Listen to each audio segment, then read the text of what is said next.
Good morning students, welcome to learners hub. आज हम start करेंगे हमारा क्लास 11th की बायोलॉजी का chapter number 2B, kingdom protista. तो चलिए शुरू करते हैं।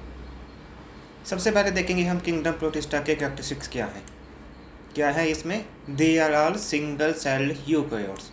क्या है ये? सिंगल सेल के यूकैरियोट्स। यूकैरियोट्स का मतलब इनका एक ही सेल है, मगर उस सेल में काफ़ी अच्छा सामान पड़ा है। काफ़ी अच्छा सामान जैसे कि एक अच्छा सा बढ़िया सा बना हुआ न्यूक्लियस। हमने पिछली बार किया था किंगडम मोनरा के बारे में। मोनरा और प्रोटिस्टा में एक चीज़ कॉमन है, क्या कि ये दोनों सिंगल सेल से के ऑर्गेनिज्म हैं, दोनों में सिंगल सेल्स ही प्रेजेंट है। मगर डिफरेंट क्या है कि किंगडम मोनरा को हम क्या कहते थे? प्रोकैरियोट्स। मतलब कि उनका न्यूक्लियस वेल डेवलप्ड नहीं था, अच्छी तरह डेवलप नहीं हुआ था। पर किंगडम प्रोटिस्टा का न्यूक्लियस बहुत अच्छी तरह से डेवलप है। They contain membrane bound cell organelles. इनकी सेल के ऑर्गेनालिस के ऊपर एक मेम्ब्रेन चढ़ी होती है। They possesses a well developed nucleus, well defined nucleus, जिसके बारे में अभी हमने बात की। They have a cellular level of body organisation. कौन से लेवल की बॉडी ऑर्गेनाइजेशन है? Cellular level. सेलुलर मतलब कि उनकी बॉडी में सिर्फ सेल्स है, कोई टिश्यू नहीं है। They reproduce both asexually and sexually. Their mode of nutrition is autotrophic and heterotrophic. They move across the environment using either secretions or their locomotory organelles। ये क्या कहते हैं? They move across the environment। एक जगह से दूसरी जगह कैसे जाते हैं? या तो कुछ सेक्रेट करते हैं या फिर अपने लोकोमोटरी ऑर्गन्स को यूज़ करते हैं।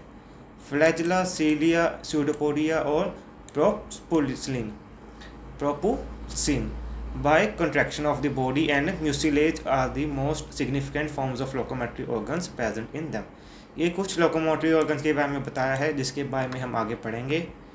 क्राइजोफाइट्स, डायनोफ्लैजिलेट्स, यूग्लिनोइड्स, लाइमाउल्ट्स, प्रोटोजोन्स, ये सब क्या है? किंगडम प्रोटिस्टा के एग्जाम्पल्स हैं। मतलब किंगडम प्रोटिस्टा में ये सब चीज़ें आती हैं। कौन कौन सी? Chrysophytes, dinoflagellates, euglenoids, लाइमाउल्ट्स and protozoans. सबसे पहले हम बात करेंगे प्रोटिस्टा के स्ट्रक्चर के बारे में। ये है हमारे पास एक प्रोटिस्टा का सेल। आप देख सकते हैं कि इसका सेल जो है वो काफ़ी अच्छी तरह डिफाइंड है। इसमें काफ़ी सारी सेल ऑर्गेनल्स हैं, जैसे कि हमारे पास इसमें क्या है? लाइजोसोम। इसका न्यूक्लियस बहुत अच्छी तरह से डेवलप है। स्मूथ एंडोप्लाज्मिक रेटिकुलम है, गोल्गी अपरेटस है, माइटोकॉन्ड्रिया है, रफ एंडोप्लाज्मिक रेटिकुलम है, राइबोसोम्स हैं, क्लोरोप्लास्ट है, साइटोप्लाज्म है। इसकी बाहर के लिए प्लाज्मा मेम्ब्रेन भी है। ये क्या है? हमारे पास एक यूग्लिना का सेल। क्योंकि ये पूरा का पूरा क्या है? ये यूग्लिना। जैसे कि मैंने पहले भी बताया कि ये सब एक ही सेल का बना हुआ है। ये पूरा का पूरा जो यूग्लिना है, सिर्फ उसमें ये सब सामान पड़ा है। मतलब ये खुद ही एक सेल है। ये खुद ही एक सेल है। कौन है ये? यूग्लिना। आगे हम बात करते हैं लोकोमोशन इन प्रोटिस्टा, कि प्रोटिस्टा एक जगह से दूसरी जगह कैसे मूव करता है। या तब वो मूव करेगा सीलिया की मदद से। ये आप छोटे छोटे बाल से देख रहे हैं, ये क्या है? सीलिया। किसकी एग्जांपल है? पैरामीशियम की। या तब मूव करेगा स्यूडोपोडिया की मदद से। स्यूडोपोडिया को हम कहते हैं फॉल्स फीट, मतलब कि नकली पैर। ये जो उसके पैर देख सकते हैं, या जो अब उसके किनारे देख सकते हैं, इनकी मदद से वो मूव करता है एक जगह से दूसरी जगह पर। इसको क्या कहते हैं? स्यूडोपोडिया। एग्जाम्पल क्या है? एमीबा। उस तीसरी टाइप आ जाती है हमारे पास फ्लैजिला। ये जो लंबा सा धागा सा देख रहे हैं, ये क्या है? हमारे पास फ्लैजिला। प्रोटीन से बना होता है, फ्लैजिलिन से। कौन सा ऑर्गेनिज्म की एग्जांपल आ जाती है? यूग्लिना। ये जो हमने एग्जांपल ये दी थी स्ट्रक्चर की, ये कौन सा ऑर्गेनिज्म है? यूग्लिना। कैसे मूव करता है एक जगह से? इस फ्लैजिला की मदद से। आगे आ जाता है हमारे पास न्यूट्रिशन, कि प्रोटिस्टा के जो ऑर्गेनिजम्स हैं वो अपना खाना कैसे लेते हैं। इसमें सबसे पहली टाइप है फोटोसिंथेटिक, जो अपना खाना खुद तैयार करते हैं। In this mode the organisms prepare their food from CO2 and water by utilising sunlight with the help of photosynthetic pigments like chlorophyll. इसमें क्या कर रहे हैं? वो अपना खाना बना रहे हैं। किससे? CO2, कार्बन डाइऑक्साइड से, और पानी से। इन दोनों चीज़ों को सनलाइट की मदद से अपना खाना बनाते हैं। इस प्रोसेस को क्या कहते हैं हम? फोटोसिंथेसिस। इसमें पिगमेंट कौन सा यूज़ होता है? Chlorophyll. The process is called photosynthesis. Examples are dinoflagellates, diatoms and euglenoids. ये जो तीन ऑर्गेनिजम्स हैं हमारे पास, ये तीनों हमारे क्या करते हैं? फोटोसिंथेसिस करते हैं, अपना खाना खुद तैयार करते हैं, सनलाइट की मदद से, कार्बन डाइऑक्साइड की मदद से एंड वाटर की मदद से। नेक्स्ट टाइप आ जाती है हमारे पास होलोजोइक और जूट्रोफिक, इंजेस्टिव एंड फैगोट्रोफिक। ये सब नाम किसके हैं? नई टाइप के। इन this mode the individual captures and ingest the food like animals. इसमें क्या करता है, जो ऑर्गेनिज्म है वो अपना खाना दूसरों से प्राप्त करता है, जैसे कि एनिमल्स करते हैं। It is found in many protozoans like amoeba and paramecium. ये टाइप हमें कहाँ पर मिलती है? एमीबा में मिलेगी और पैरामीशियम में मिलेगी। थर्ड टाइप आ जाती है हमारे पास सेप्रोबिक और सेप्रोट्रोफिक। In this mode, the organism releases enzymes into the surroundings where the enzymes convert organic matter into simpler molecules. These products are then absorbed through the body surface of the organism. Saprobic nutrition is found in slime modes. इसमें क्या है, basically जो हमारे organisms हैं वो क्या करते हैं, कुछ एंजाइम्स को अपने सराउंडिंग्स में रिलीज़ करते हैं। ये कुछ एंजाइम्स को अपने, एंजाइम्स क्या होते हैं? बायोलॉजी में केमिकल्स को हम एंजाइम्स कहते हैं। इनको क्या करते हैं, अपने सराउंडिंग्स में, अपने आले दुआले, अपने बाहर के इन्वायरमेंट में बिखेर देते हैं। बिखेरने से क्या होगा कि जो बाहर का ऑर्गेनिक मैटर है, जो बाहर का कोई जीव है, उसको काट कर या उसको छोटे छोटे सिंपल किसी मॉलिक्यूल्स में बदल देगा। इनको वो क्या करेंगे, इस छोटे छोटे मॉलिक्यूल्स को वो फिर अपने अंदर एब्जॉर्ब कर लेंगे। जैसे कि समझ लीजिए ये बड़ा सा मॉलिक्यूल है, इन्होंने क्या किया, अपना एंजाइम इस पर फेंक दिया। इससे क्या होगा, इस बड़े से मॉलिक्यूल के छोटे छोटे टुकड़े हो जाएंगे। अब इस छोटे छोटे टुकड़ों को ये ऑर्गेनिज्म अपने अंदर खींच लेगा। ये थी हमारी सेप्रोबिक। नेक्स्ट टाइप आ जाती है हमारे पास parasitic. Some protist get their food from the body of other organisms. The individual which obtained its food is called parasite and the organism from which the parasite gets food is called host. Parasites कौन सी type आ जाती है, जिसमें एक organism, समझ लीजिए ये हमारे पास है, ये हमारे पास दूसरा ऑर्गेनिज्म, ये ऑर्गेनिज्म इस ऑर्गेनिज्म से चिपक जाएगा। मतलब कि ये जो भी ऑर्गेनिज्म खाना खाएगा, उस खाने से का कुछ हिस्सा ये ऑर्गेनिज्म भी ले लेगा। किसके थ्रू? इस ऑर्गेनिज्म के थ्रू। ये ऑर्गेनिज्म है हमारे पास, एक छोटा सा ऑर्गेनिज्म इसके साथ जाकर बैठ गया। अब इसने जो भी खाया, इस बड़े वाले ने, वो छोटा वाला इससे थोड़ा थोड़ा चुराता रहा। जो खा रहा है ये चुरा चुरा कर, इसको क्या कहते हैं हम? पैरासाइट। और जिससे चुरा रहा है वो क्या है हमारे पास? होस्ट। कौन कौन सी एग्जांपल आ जाती है इसमें? Trypanosoma, giardia, Entamoeba and Plasmodium. ये कुछ टाइप्स हैं जो पैरासाइट के थ्रू अपना खाना लेते हैं। ये थे हमारे पास न्यूट्रिशन। आगे भी है कुछ हमारे पास। Mixotrophic. It is a mix type in which the organism can perform two kinds of nutrition. इसमें क्या है कि दो तरह के न्यूट्रिशन वो ले सकता है, जैसे कि यूग्लिना। इसमें वो होलोट्रोफिक भी है और सेप्रोबिक भी है। होलोट्रोफिक और सेप्रोबिक कौन से थे हमारे पास? मतलब कि जो यूग्लिना है हमारा, ये दूसरे ऑर्गेनिज्म से भी खाना ले सकता है, जैसे कि एनिमल्स लेते हैं, और खुद बड़े से ऑर्गेनिक मैटर को उस पर अपने एंजाइम्स फेंक कर उसको छोटे छोटे टुकड़े करके उसको भी सोख सकता है। मतलब कि ये दो चीज़ों के थ्रू अपना खाना ले सकता है। ये दो तरीके यूज़ कर रहा है। इसको हम क्या नाम दे दिया हमने? मिक्सोट्रोफिक। मतलब कि मिक्स कर कर ये काम करता है। नेक्स्ट आ जाता है हमारे पास सिम्बायोटिक। सिम्बायोटिक एक ऐसी प्रोसेस है जिसमें दो ऑर्गेनिज्म मिलजुल कर रहते हैं। जैसे कि मैंने पैरासाइट में बताया था कि एक बड़ा ऑर्गेनिज्म है और एक छोटा ऑर्गेनिज्म है। छोटा ऑर्गेनिज्म बड़े ऑर्गेनिज्म के पास बैठ गया और जो भी बड़े ऑर्गेनिज्म ने खाया उससे कुछ ना कुछ वो हिस्सा अपना चुराता रहा। पर सिम्बायोटिक में क्या होगा कि ये एक बड़ा ऑर्गेनिज्म है, एक छोटा ऑर्गेनिज्म है। ये दोनों क्या करेंगे, ये कुछ इसको देगा और ये कुछ इसको देगा। मतलब कि मिल बांट कर रहेंगे। जैसे कि बड़े वाले ने, समझ लीजिए, इसको अपना एक रहने के लिए घर दे दिया और छोटे वाले ने इसको खाना दे दिया। इस तरह ये मिल बांट कर रहते हैं। इसको क्या कहेंगे हम? सिम्बायोटिक। इसमें एग्जांपल आ जाती है जैसे कि जूफ्लैजिलेट्स, ट्राइकोनिम्फा एंड लफोमोनास। ये तीनों क्या करते हैं? मिलजुल कर रहते हैं। नेक्स्ट एग्जांपल आ जाती है हमारे पास pinocytosis. Soluble organic substance and salts are known to be absorbed in amoeba and other through pinocytosis.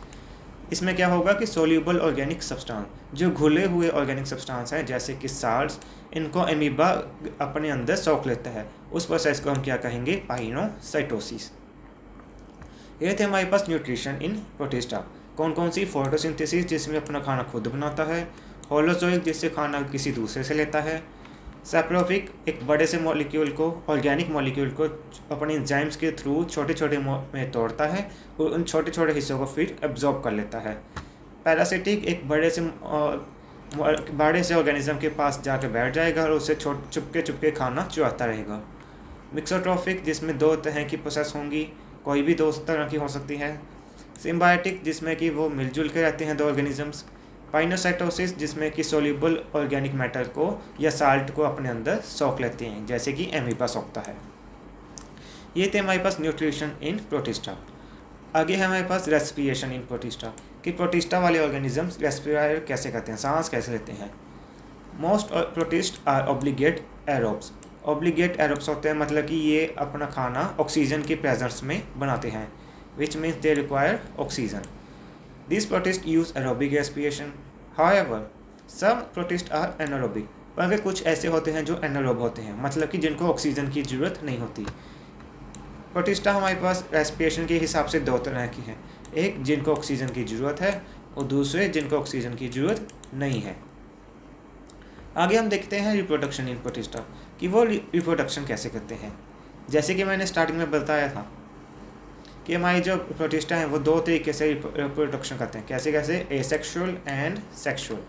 सबसे पहले हम बात कर लेते हैं एसेक्सुअल मेथड की। इसमें पहली टाइप आ जाती है बाइनरी फिजन। बाइनरी फिजन में क्या है, एक बड़ा सा पेरेंट सेल है जैसे कि यूग्लिना या एमीबा। ये हमारे पास किसकी एग्जांपल है, एमीबा की। जैसे कि आप देख सकते हैं ये एमीबा है, इसमें क्या हुआ, इसका जो सेल है या इसका जो न्यूक्लियस है, ये न्यूक्लियस की क्या हुआ, पहले तो इसने अपनी कॉपी बनाई। कॉपी बनाने के बाद इसका जो साइटोप्लाज्म के जरिए ये अलग हो गया, इसका एक और नया ऑर्गेनिज्म बन गया। अब ये क्या बन गए, दो नए ऑर्गेनिज्म। ये पहला वाला अब ये क्या बन गए, दो बन गए। एक ऑर्गेनिज्म अब कितने बन गए, दो। दोनों सेम टू सेम होंगे, एकदम सेम टू सेम कॉपी होगी इसकी। जैसे कि हम फोटोस्टेट कराते हैं या जीरोक्स कॉपी निकलवाते हैं, उसी तरह ये दोनों क्या है, इसकी जीरोक्स कॉपी। अब ये वाला असल में नहीं रहा, अब ये क्या बन गए, दो नए ऑर्गेनिजम्स। ये थी हमारी बाइनरी फिजन। मल्टीपल फिजन भी सेम है बाइनरी फिजन के साथ, मगर बस फ़र्क इतना है कि इसमें दो ऑर्गेनिजम्स बने थे, अब इसमें दो से ज़्यादा बनेंगे। इसमें एक ऑर्गेनिज्म और काफ़ी सारे न्यूक्लियस डिवाइड होंगे, इसमें दो बार हुआ था, एक और दो। इसमें काफ़ी सारे न्यूक्लियस डिवाइड होकर बनाएंगे कॉपीज़, और सभी कॉपी से एक नया ऑर्गेनिज्म बनेगा। बाइनरी फिजन में सिर्फ दो न्यूक्लियस, दो सेल्स बने थे, दो ऑर्गेनिजम्स बने थे, मगर मल्टीपल फिजन में काफ़ी सारे सेल्स बनेंगे, काफ़ी सारे ऑर्गेनिजम्स बनेंगे, होंगे सभी के सभी सेम टू सेम अपने पेरेंट के सेल। स्पोर फॉर्मेशन, इसमें क्या होगा कि कुछ ऑर्गेनिजम्स हैं जो स्पोर्स बनाते हैं। जैसे कि ये समझ लीजिए हमारे पास ये मैच्योर प्लाज्मोडियम है, इसने क्या किया, इसके पास पहले स्पोर्स बननी स्टार्ट हो गई। इनके पास इसके बाद क्या हुआ, इसके अंदर जो इसका न्यूक्लियस था वो डिवाइड हुआ। डिवाइड होने के बाद ये इससे बाहर निकल गए। बाहर निकल के बाद ये फ्लैजला के जरिए एक जगह से दूसरी जगह गए। अब क्या हुआ, इस दूसरी जगह जाकर ये नया ऑर्गेनिज्म बन गए, नया ऑर्गेनिज्म बन गई। ये क्या था, स्पोर फॉर्मेशन। क्या था, एक मैच्योर प्लाज्मोडियम जिसके ऊपर स्पोर्स बननी स्टार्ट हुई। स्पोर्स के अंदर काफ़ी सारे न्यूक्लियस डिवाइड हुए, न्यूक्लियस बाहर निकल गए, फ्लैजला के जरिए एक जगह से दूसरी जगह मूव गए और नया ऑर्गेनिज्म बना दिया। नेक्स्ट टाइप आ जाती है हमारे पास बडिंग। बडिंग में क्या है, ये हमारे पास एक ऑर्गेनिज्म है, इस ऑर्गेनिज्म के ऊपर एक छोटा सा बम्प बनना स्टार्ट हो जाता है। अब ये बम्प हौली हौली करके थोड़ी थोड़ी देर में ग्रो करता है। ग्रो करने के बाद यहाँ से अलग हो जाएगा, जिससे क्या होगा, हमारे पास नए ऑर्गेनिजम्स बन जाएंगे। ये क्या था हमारे पास, बडिंग। यह सभी थी क्या हमारे पास एसेक्सुअल रिप्रोडक्शन। बाइनरी फिजन जिसमें दो ऑर्गेनिजम्स बनते हैं एक से, मल्टीपल फिजन जैसे एक से काफ़ी सारे ऑर्गेनिजम्स बनते हैं, स्पोर फॉर्मेशन से स्पोर बनाते हैं, बडिंग में उनसे बड निकलती है। आगे आगे जाती है हमारे पास सेक्सुअल रिप्रोडक्शन। सेक्सुअल रिप्रोडक्शन में पहली टाइप है सिनगैमी। सिनगैमी में क्या है, देखिए ये हमारे पास एडल्ट है, ये हमारे पास एक एडल्ट प्रोटिस्ट है। इसमें क्या हुआ, इसका जो न्यूक्लियस है वो पहले क्या हुआ, उसमें मियोसिस हुई। मियोसिस होने के बाद क्या हुआ, उनका क्रोमोसोम्स का ये क्या है हमारे पास, डिप्लॉयड। अगर 2 लिखा हुआ इसका मतलब क्या होता है, वो क्या है, डिप्लॉयड। डिप्लॉयड का मतलब कि उसके पास दो सेट्स हैं, किसके, क्रोमोसोम्स के। क्रोमोसोम्स के दो सेट्स हैं, इसका मतलब क्या है, वो डिप्लॉयड। इसमें सबसे पहले एक मियोसिस होती है। इस प्रोसेस से क्या होगा, क्रोमोसोम्स का नंबर हाफ हो जाता है। अगर उसके पास 16 क्रोमोसोम्स हैं तो उस मियोसिस के बाद उसके अंदर सिर्फ 8 क्रोमोसोम्स ही बचेंगे, इसका नंबर हाफ हो जाएगा। इस हाफ होने के बाद ये देखिए 1n का मतलब हैप्लॉइड। हैप्लॉइड का मतलब कि उसमें सिर्फ एक ही सेट है क्रोमोसोम्स के, मतलब कि जो पहले थे उससे आधे हो गए। अब ये क्या है, हमारे पास एक सेल, उसके काफ़ी सारे, हर एक सेल में क्या हुई, मियोसिस, मतलब कि उनका क्रोमोसोम का नंबर अलग हो गया। अब इस सेल से क्या होगा, एक नया सेल आकर जुड़ेगा, उससे क्या होगा, फर्टिलाइजेशन। फर्टिलाइजेशन से उनका नंबर फिर से डिप्लॉयड हो जाएगा। उसके बाद मिटोसिस होगी, ग्रोथ होगी और फिर वो एडल्ट बन जाएगा। एक बार फिर से समझिए, समझ लीजिए एक ऑर्गेनिज्म है जिसके पास 16 क्रोमोसोम्स थे, 16 क्रोमोसोम्स थे। उसके में सबसे पहले क्या हुई, एक प्रोसेस, कौन सी, मियोसिस। इससे उनका क्रोमोसोम का नंबर आधा हो गया। आधा कितना होगा, 8। और ऐसा ही एक और ऑर्गेनिज्म था जिसके पास 16 थे और उसके मियोसिस के बाद कितने हो गए, 8। अब ये दोनों आपस में जाकर मिल गए, मिलने के बाद उनका फेज से क्या नंबर हो गया, 16। ऐसे ही ये प्रोसेस चलती रहती है। अब सिनगैमी में 3 तरह के हमारे पास टाइप्स आ जाती हैं, आइसोगैमी, एनआइसोगैमी एंड ooगैमी। सेक्सुअल रिप्रोडक्शन की खास बात क्या है, इसमें 2 पेरेंट्स की ज़रूरत पड़ती है। इस सेक्सुअल में देखिए सिर्फ एक ही पेरेंट था, मगर इसमें 2 पेरेंट्स थे, एक पेरेंट ये वाला, दूसरा पेरेंट ये वाला। अब सबसे पहले टाइप की हम बात करते हैं आइसोगैमी। इसमें क्या होगा कि जो मेल वाला है और फीमेल वाले हैं, दोनों के दोनों सेम होते हैं, दोनों के गैमीट्स सेम होते हैं, सेम साइज़ के होते हैं। एनआइसोगैमी में क्या होगा कि फीमेल वाली बड़ी होगी, मेल वाला छोटा होगा। ooगैमी में क्या होगा कि फीमेल वाला बड़ा होगा, मेल वाला छोटा होगा, मगर जो फीमेल है वो एक ही जगह पर रहेगी, उसकी पोजीशन क्या होगी, फिक्स्ड होगी, मगर जो मेल वाला है वो उस फीमेल वाले के पास जाएगा। आइसोगैमी में क्या था, दोनों की साइज सेम थे।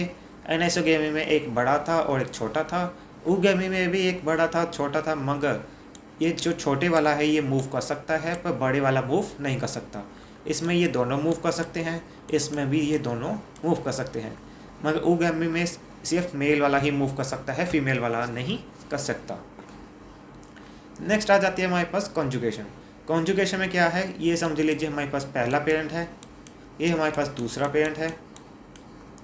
ये दोनों क्या हुए, एक दूसरे के पास आए, जैसे कि यहाँ पर दिखा रहे हैं। इन दोनों ने अपने बाउंड्रीज को अलग कर दिया। अब इसमें क्या हुआ, इसके बाद इन दोनों के मटेरियल एक दूसरे में चले गए, जैसे कि इसका न्यूक्लियस यहाँ पर आ गया, इसका न्यूक्लियस यहाँ पर आ गया, उसकी काफ़ी सारी कॉपीज़ बनी और कॉपीज़ बनने के बाद ये फिर से अलग हो जाएंगे, फिर से ये 2 ऑर्गेनिजम्स अलग हो जाएंगे। एक बार फिर से समझिए, हमारे पास 2 पेरेंट्स हैं, दोनों एक दूसरे के करीब आए, दोनों की लेयर्स आपस में टूट गई, जिससे उनका अंदर का सामान एक दूसरे में चला गया।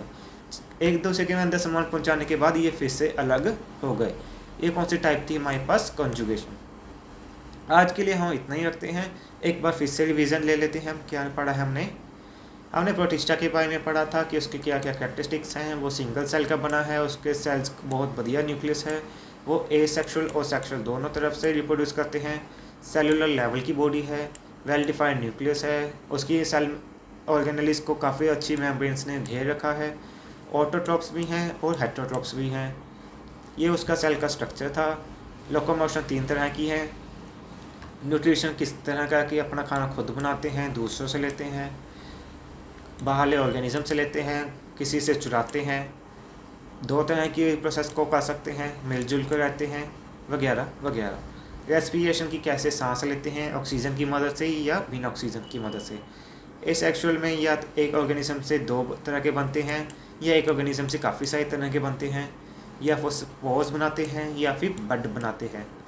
सेक्सुअल में क्या हुआ कि सिंगैमी होगी और कंजुगेशन होगी। ये था हमारा किंगडम प्रोटिस्टा का पहला पार्ट। दूसरे पार्ट में हम उसकी एग्जांपल्स के बारे में पढ़ेंगे। अगर वीडियो अच्छा लगे तो लाइक एंड सब्सक्राइब को ज़रूर कर दें। Thank you very much.